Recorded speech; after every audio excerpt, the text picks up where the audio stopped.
Bonjour à tous, aujourd'hui je vous emmène sur le mont Sénégra. Sénégra, c'est un hameau de la Tour-sur-Orbe, situé dans le département de l'Hérault. Vous voyez que je me suis garée juste derrière la pancarte Sénégra. Ce sera aussi le départ de notre randonnée.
Avant d'être un parc solaire, cet endroit était un site de traitement du charbon qui a fermé en 1993, en laissant derrière lui un sol pollué, inexploitable pour l'habitation ou l'agriculture.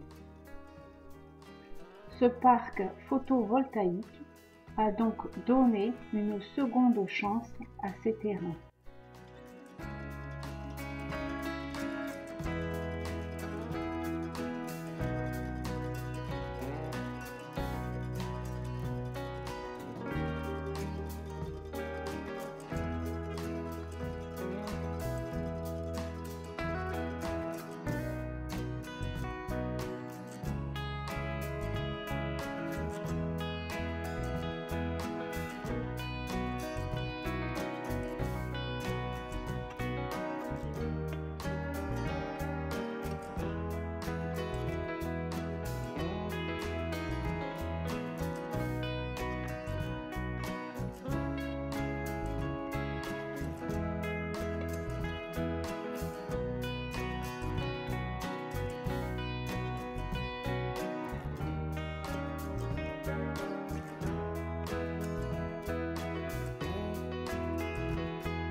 L'histoire de Sylvigne est liée au bassin houiller de Gressossac qui s'étendait sur environ 20 km de long et de large.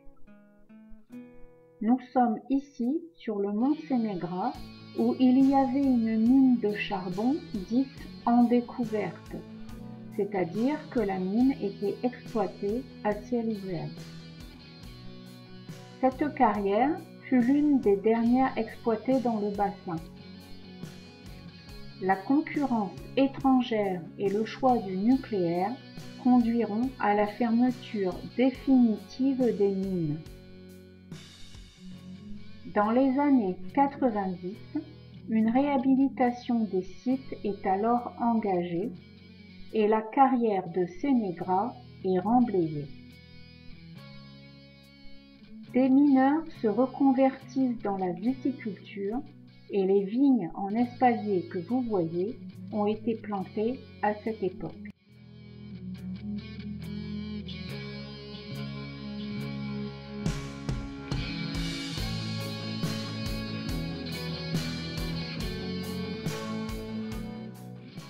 Les éoliennes que l'on aperçoit ici sont celles du parc éolien de Camplon. Là encore, il s'agit d'une reconversion minière sur l'ancien site du Cap Nègre. Sur cette carte, le mont Sénégra où nous sommes aujourd'hui est en jaune.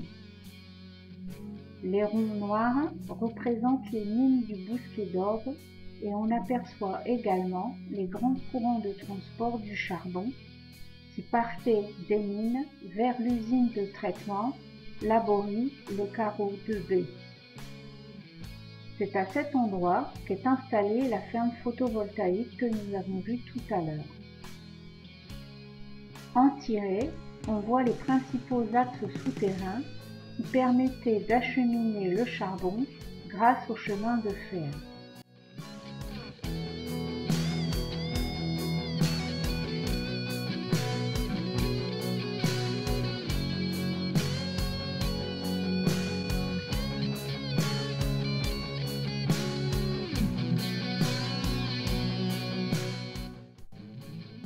À la fin de l'exploitation, le mont Sénégra était devenu un immense labyrinthe de plusieurs kilomètres et toutes les issues ont été condamnées par mesure de sécurité.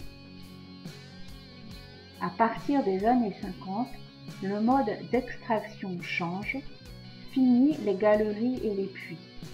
L'extraction du charbon se fait à ciel ouvert avec des engins mécaniques.